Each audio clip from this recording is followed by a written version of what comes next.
pero desde la perspectiva de la clase gobernante, curiosamente, fíjate, ¿eh? Ellos están perdiendo fuerza frente a sus patrones, que vendrían a ser los patrones globalistas.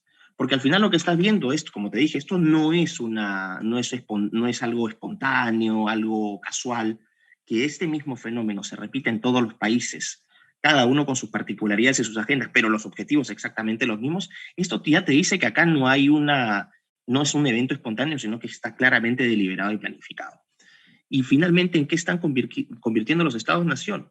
Ya tienes una estructura administrativa donde lo que estás poniendo es caciques, caciques locales en cada un estado. Fíjate en los presidentes, Boric, fíjate en Castillo, o sea, fíjate en lo que ahora se viene con Colombia, que estamos con, ¿no? En esta dicotomía Petro.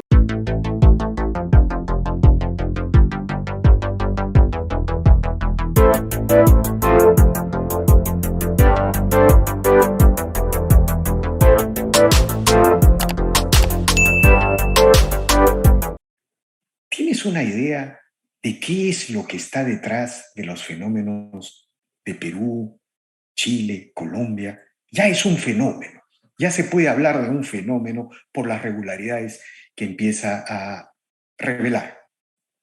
Uh-huh.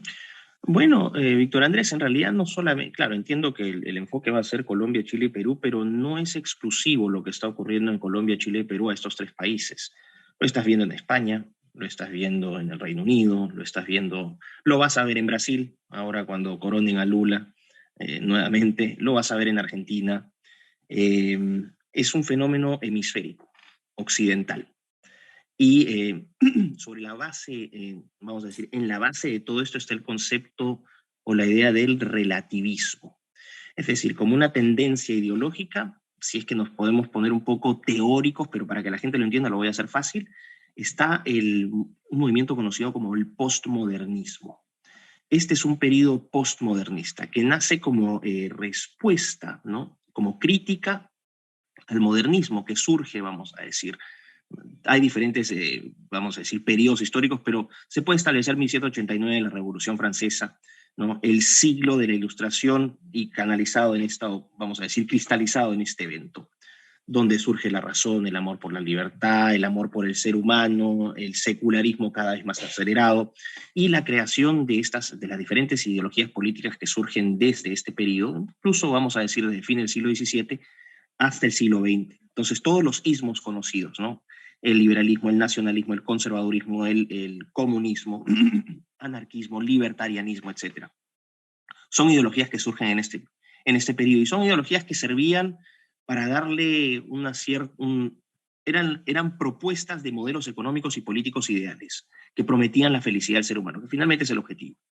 Pero en gran medida estas ideologías surgían también en base a categorizaciones, es decir, a categorías claramente ¿no? establecidas, definiciones de procesos, definiciones de estructuras, definiciones de objetivos, lo que, vamos a decir, a mediados del siglo XX se canaliza o se concreta o se refina también como una respuesta al existencialismo en esta corriente llamada estructuralismo.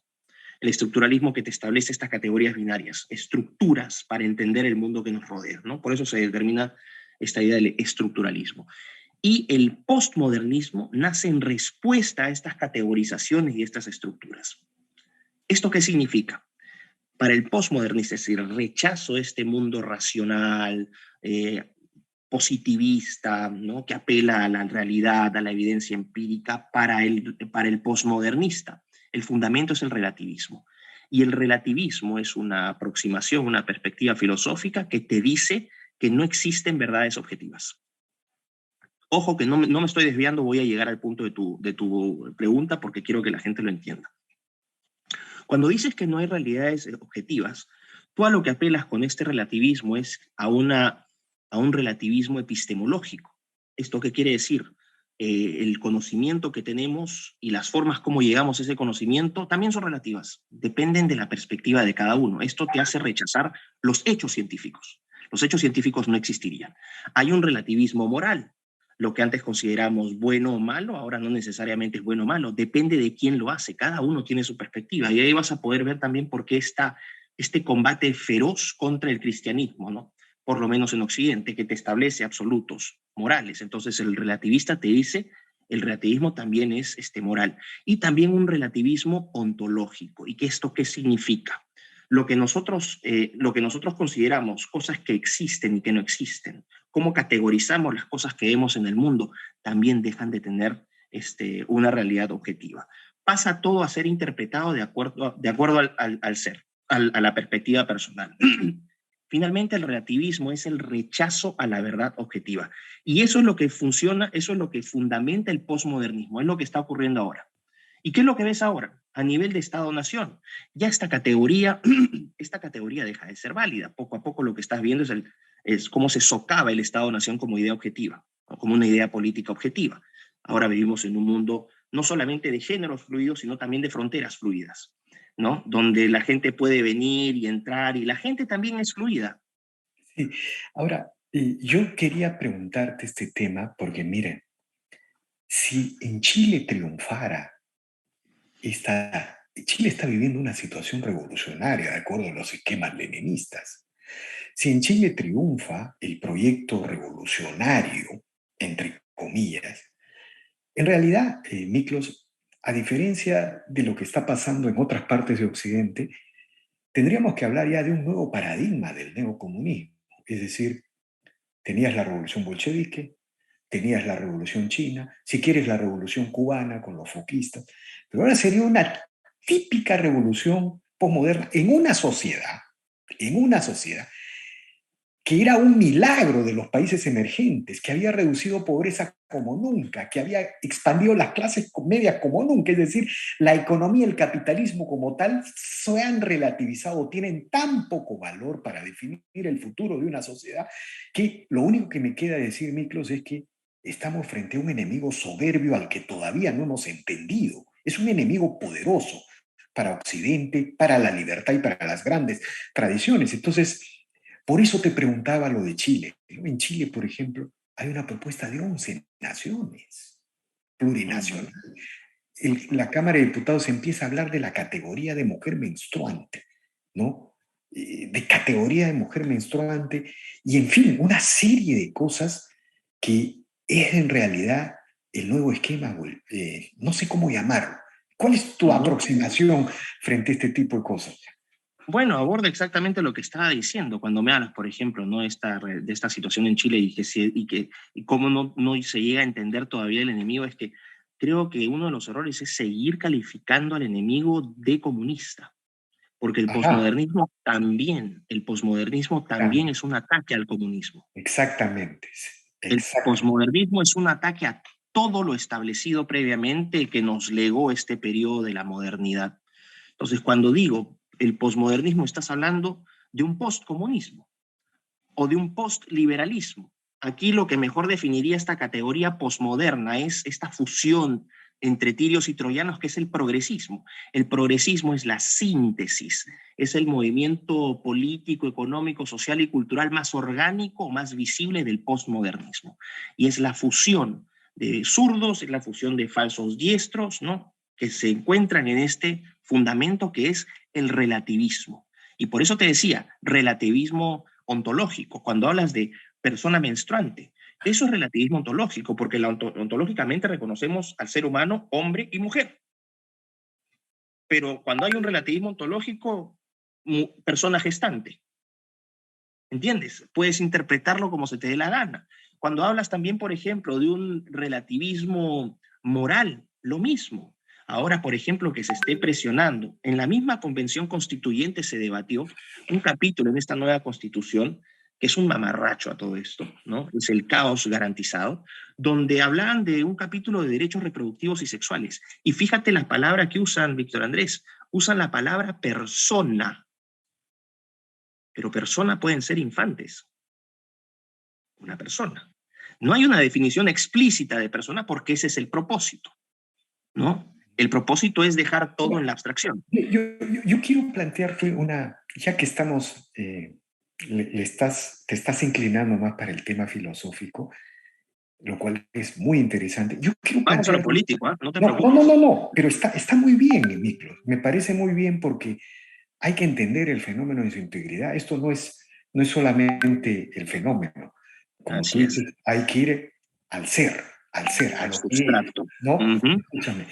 Ahora, una de las características del posmodernismo es que cuando el posmodernismo, por ejemplo, erosiona la familia, las instituciones intermedias de la sociedad, erosiona, a ver, el posmodernismo erosiona la nación, la familia, la propiedad privada, el lenguaje como instituciones de evolución natural de los hombres y la sociedad.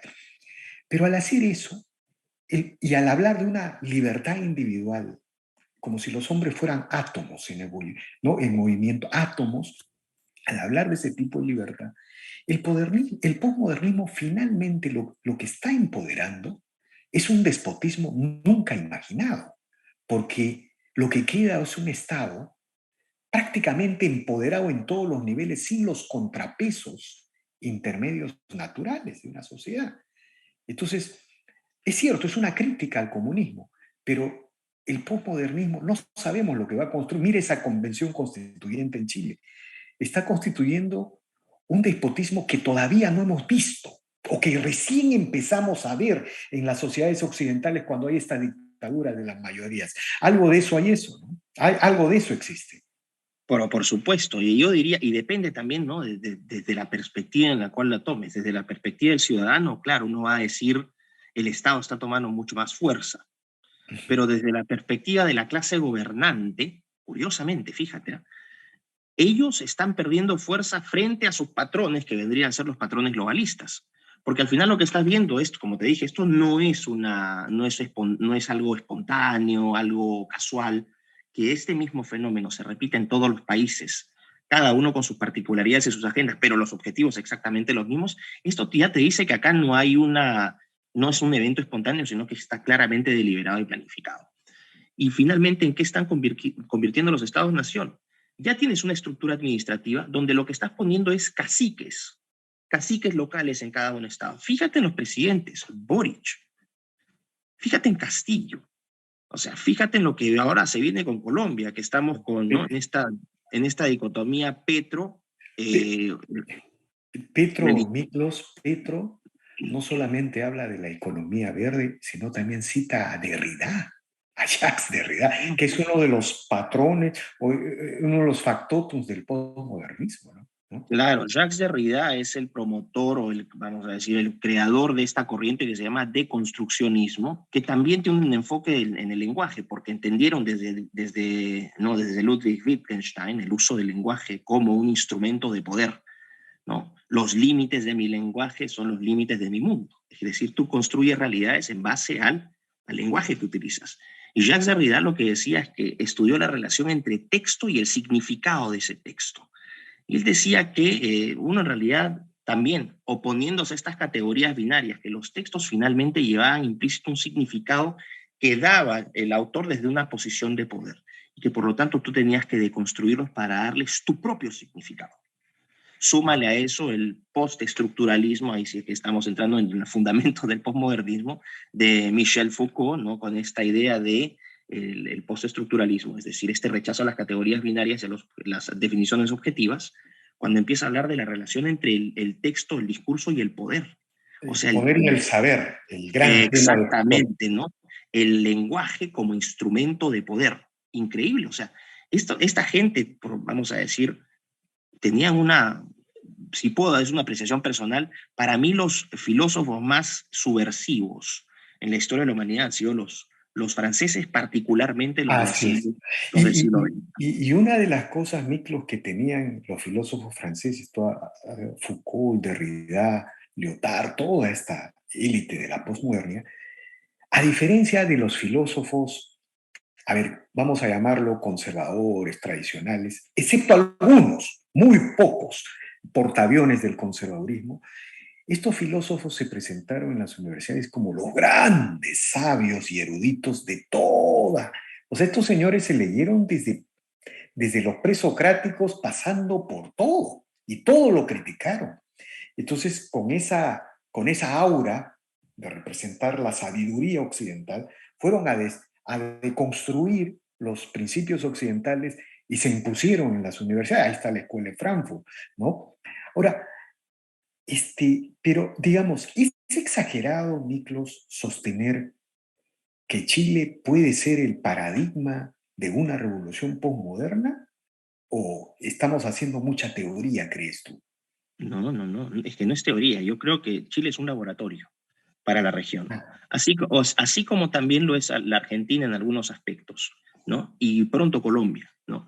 Sí, no, Chile es un punto concreto, o sea, acá no estamos teorizando, Víctor Andrés. Cuando tú ves que en una convención constituyente te definen derechos sexuales y reproductivos y te hablan de personas y cómo el Estado va a garantizar a las personas sus preferencias sexuales, donde ya no orientan no, las relaciones sexuales hacia la procreación, hacia la formación de familias, sino que incluso para gozo, para no un enfoque absolutamente hedonista, donde el Estado tiene la obligación de satisfacer los placeres, ¿no? Este deseo hedonista de las personas, asignándoles o facilitándoles acceso a tecnología para que puedan materializar su identidad sexual. Esto ya no es entonces ciencia ficción cuando a mí me criticaban hace 4 o 5 años. Yo recuerdo, tú podrás dar fe, que yo en octubre del 2018, no voy a decir más, estuvimos en una reunión donde yo presenté este tema y no sé si te acuerdas que yo leí este tema y todo el mundo me miró con cara de loco.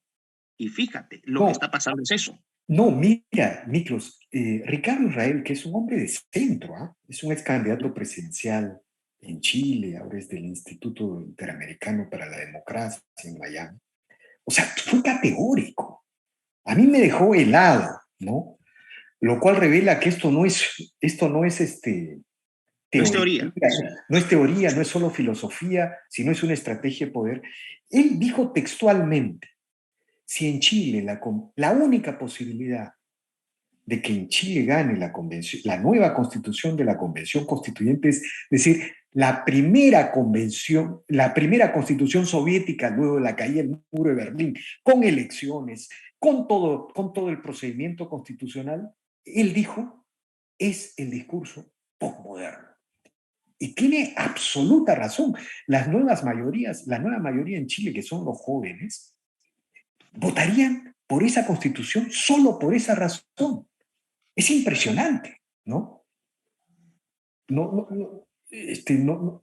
sé qué te produce esto, pero el otro asunto es que en Chile tenía que darse la gran batalla, porque si Chile consolidaba su camino de crecimiento, tenía el ingreso per cápita más alto de América Latina, la pobreza más baja de América Latina, estaba casi cerca a un paso a entrar al umbral de desarrollo.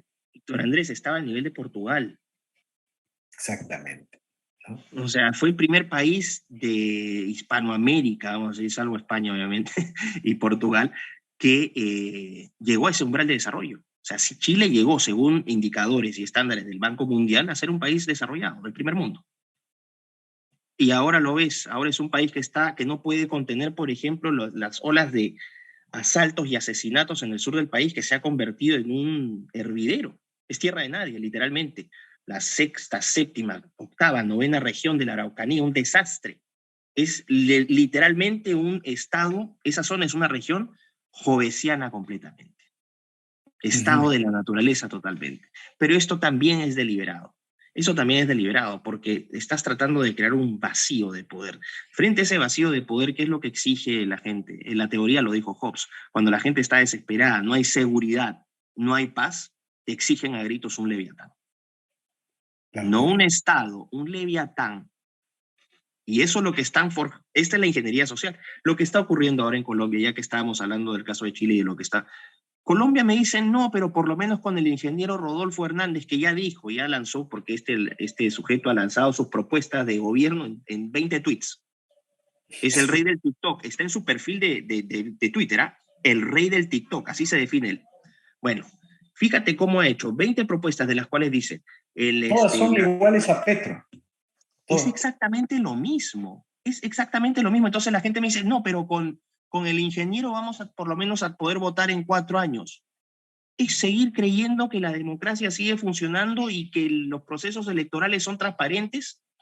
Es una frase que creo que la dijo Mark Twain, que la gente, o sea, si quienes controlan los procesos electorales no conocieran los resultados, no nos dejarían votar. Es muy cierto eso. Ahora, si tú miras lo que pasa en Chile, Colombia, Perú, es una misma plantilla, ¿no? Por ejemplo, Exactamente lo mismo. La República Plurinacional con Equidad de Género, es la Así plantilla, es, ¿no? Ahora, exactamente. la pregunta que uno se hace aquí es, ¿cuál es la responsabilidad de los sectores? ¿Cómo explicas que los sectores que históricamente tenían la responsabilidad de defender el sistema republicano, las libertades políticas económicas, la economía de mercado, ¿no? La economía de mercado, hayan sido arrasados ideológica y culturalmente por este discurso postmoderno, que en realidad, claro, critican al comunismo, pero es una forma de llegar al despotismo, a un despotismo colectivista no imaginado, ¿no? Es decir, a Así un es. totalitarismo colectivista no imaginado. ¿Cuál es la responsabilidad de las derechas tradicionales, crees tú? ¿Cómo explicas esta actitud? ¿Qué pasó? ¿No? Digamos, se cayó el muro de Berlín y se pusieron a invernar, a dormir, no sé. No, ¿cómo aprecias el tema? Bueno, hay varios niveles de partida, desde los organismos multilaterales encargados de velar porque el sistema se orientara hacia economías de mercado. Ven, por ejemplo, ahora el Banco Mundial, Fondo Monetario Internacional, son agenda arcoíris. O sea, antes que la libertad de mercado, lo importante es que cumplas con tu cuota de género, ¿no? O con tu cuota de diversidad racial. Estos organismos también han perdido el norte. Desde la perspectiva de los países, Ese es el el capitalismo woke, ¿no, Miklos? capitalismo woke, exactamente. Es un capitalismo que también puede ser ya de un post-capitalismo, porque fíjate cómo Interesante. estamos en un proceso de cambio muy, muy severo, y por eso te decía que el posmodernismo y el relativismo, ese posmodernismo están en la base de todo. A medida que, lo he hablado también en tu canal, cuando vas digitalizando la economía, también los activos físicos los estás convirtiendo en virtualidad, ¿no? La realidad pasa a interpretarse de otra manera, ya no es que tengas oro necesariamente, hay gente que tiene oro pero no lo tiene, o sea, está supuestamente en alguna parte, o, ¿no? Eso también es una forma de relativizar, pero ¿qué estás teniendo finalmente? Estás teniendo un traspaso de este mundo físico donde los estados eran dueños de la infraestructura, los estados hacían la infraestructura, los puentes, ¿no? Las veredas, la electricidad, el desagüe, y esta infraestructura digital ya no le pertenece a los estados, le pertenece a las grandes empresas tecnológicas. Entonces también está este fenómeno de que la soberanía, el Estado-nación, comunidad política tutelar, ya pierde relevancia porque están perdiendo relevancia, por ejemplo, frente a empresas privadas. Esto también es un hecho. Ya la libertad de expresión no la regula la Constitución de los Estados Unidos, sino Elon Musk ¿no? La nueva plana o la vieja plana de Twitter que se quedó con Dorsey. Es decir, como lo dije también en un tweet, dependemos de las ideologías y de los estados de ánimo cada vez más de multibillonarios. Privatización del poder político. Esto también es muy grave. O sea, tú lo que estás viendo es un proceso literalmente de descomposición del orden que conocimos. Y el daño que se ha hecho en muchos aspectos desde mi perspectiva es irreversible y va a tomar por lo menos unas 2, 3, 4 generaciones en recomponerse. A ver, ¿qué hacer? A ver, quizá mi pregunta no debería ser qué le pasó a las derechas, ¿no? Porque en realidad esa pregunta Te lo tiene puedo implícito. responder, ¿ah? No, pero digamos, es una sola respuesta, Miklos. Porque ¿qué le pasó a las derechas? Es ¿qué no hicieron? ¿No es cierto? Entonces yo te pregunto ahora, en esta descripción, es una descripción del fin de una época que tú estás desarrollando. ¿Qué deben hacer los sectores que hemos construido los momentos más extendidos de libertad y prosperidad en la historia de la humanidad, de tolerancia, que se resume en una idea, en un concepto, como algunos Occidente, ¿no? Uh Algunos -huh. decían el ideal de Roma, el ideal de Occidente. ¿Qué debemos hacer? O sea, ¿qué hay que hacer? Cómo enfrentar estas tendencias tan poderosas que nos superan. No sé, incluso, son tendencias no nacionales. ¿Qué hacer? Uh -huh. Bueno, mira, si tú te fijas, la historiografía occidental por lo menos, ¿no? La historia en Occidente ha sido registrada siempre, tuvieron preponderancia personajes históricos o procesos históricos, pero siempre se ha personalizado la historia de Occidente. Hitler, Stalin, ¿no? Napoleón, Alejandro Magno, siempre has tenido esto. El pueblo como tal, esta masa indefinida, nunca ha sido protagonista, pocas veces ha sido protagonista de la historia. Creo que este es un momento para que el pueblo sea el protagonista de la historia. ¿A qué me refiero con esto?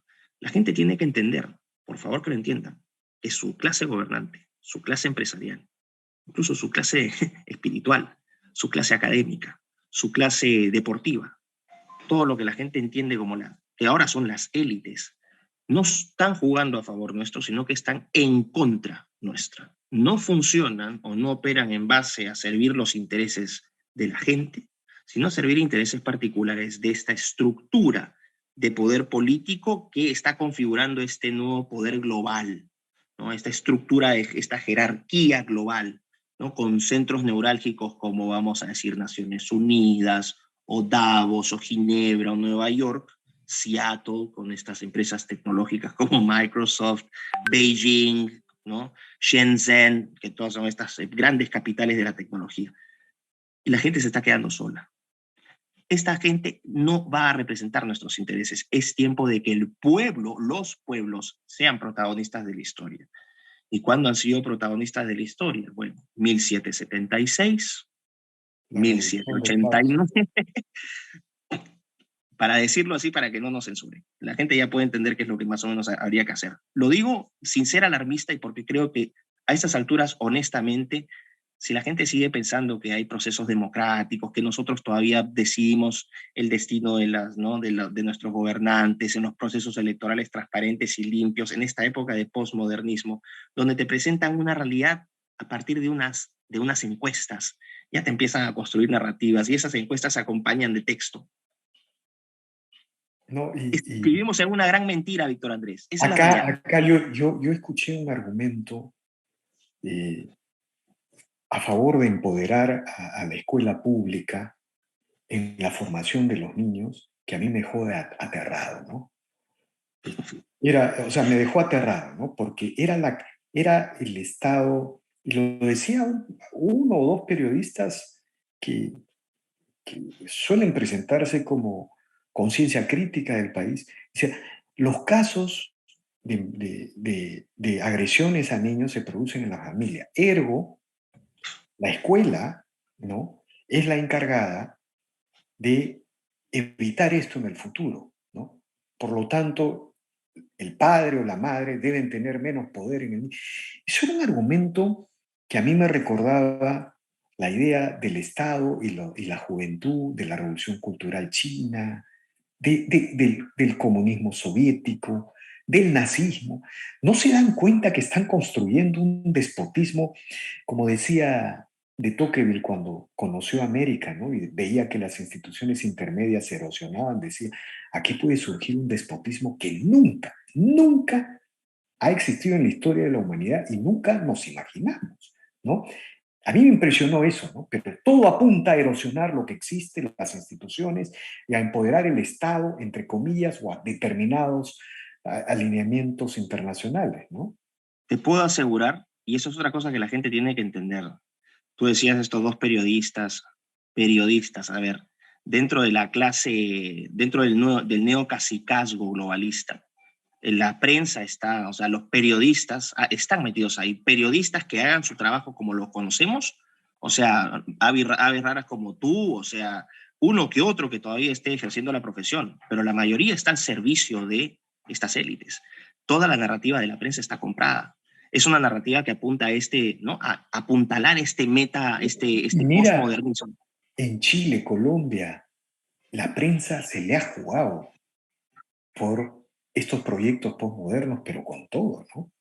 Totalmente. Lo que estoy haciendo, por si acaso, es que acá estoy buscando una cita, ¿no?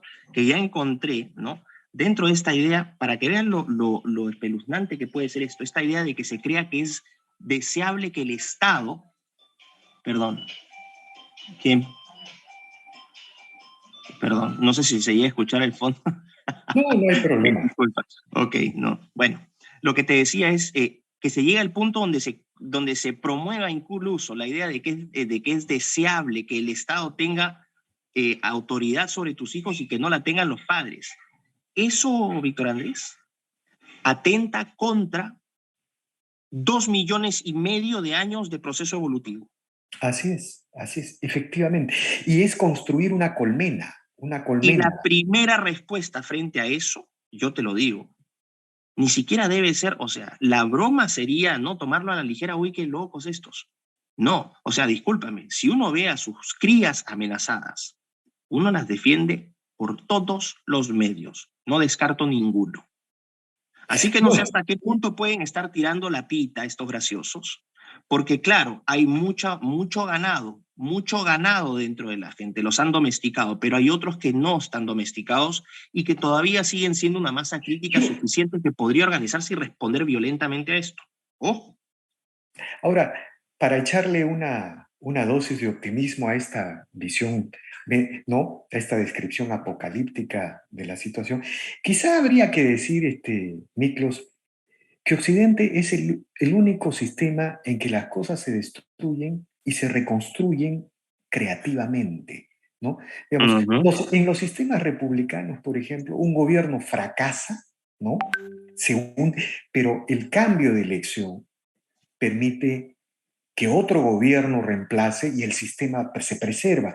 En el caso de la economía y mercado pasa lo mismo. Las empresas que fracasan, eh, digamos, se reconstruyen si es que innovan, se aprenden del fracaso. Es la creación destructiva, Dinámica ¿no? schumpeteriana, es la Claro, dinámica ¿no? schumpeteriana. Entonces Ujú. quizá habría que, yo por ejemplo, cuando veo, en Estados Unidos ahora hay una reacción, ¿no es cierto? Hay una reacción frente a este globalismo, frente a este progresismo. Tengo mucha esperanza que Estados Unidos pueda recuperar el rol republicano planetario que siempre desarrolló, ¿no? Quizá hay un escenario posible de todo, positivo. No podemos renunciar al optimismo, ¿no es cierto? No, claro que no, y menos si me permites, porque creo que esto, si me permites leer esta cita de Bertrand Russell, ¿no? Un filósofo Claro. británico. Gradualmente, mediante reproducción selectiva, las diferencias congénitas entre gobernantes y gobernados aumentarán hasta el punto de convertirse en especies diferentes. Una revuelta de la plebe sería tan impensable como una insurrección organizada de ovejas contra el consumo de cordero. Impresionante. Y bueno, eso lo escribió antes que explosionara la revolución tecnológica que Antes, tenemos actual. antes del postmodernismo. Así es, Antes, impresionante. Bueno, eso tienen los filósofos, ¿no? Los filósofos tienen esa capacidad de ver más allá de lo evidente, como decía esa serie de los Thundercats con Leono, ¿no? Más sí, con allá. Leono, cuando sacaba la espada Sí, del augurio. sí, tenían esa posibilidad de ver más allá de lo evidente. Y Así es. muy, bueno, Miklos, profundamente agradecido por este diálogo, ¿no? Que nos permite echar una mirada pues, sobre la realidad de Sudamérica, de la región, combinando piezas importantes de filosofía, ¿no? Te agradezco mucho y como siempre, siempre te estaremos llamando muy agradecido por tu participación en este canal. Gracias, Víctor Andrés. Y simplemente cerrar con la idea de que la gente entienda cuán importante es la filosofía y cuántas municiones nos dan los argumentos filosóficos, porque finalmente la filosofía también es algo que se nos quiere quitar. Y la Así es. filosofía nos recuerda, ¿no?, lo valioso y lo bonito que es ser un ser humano, con todas nuestras imperfecciones. Pero esto es lo que tenemos que Occidente, decir. detrás de Occidente y la libertad está la filosofía, que ahora la Así es. postmodernidad. Y es inherente a nuestra ontología, a nuestra existencia. Muchas gracias, Miklos, ¿no? Muy Un fuerte agradecido. abrazo.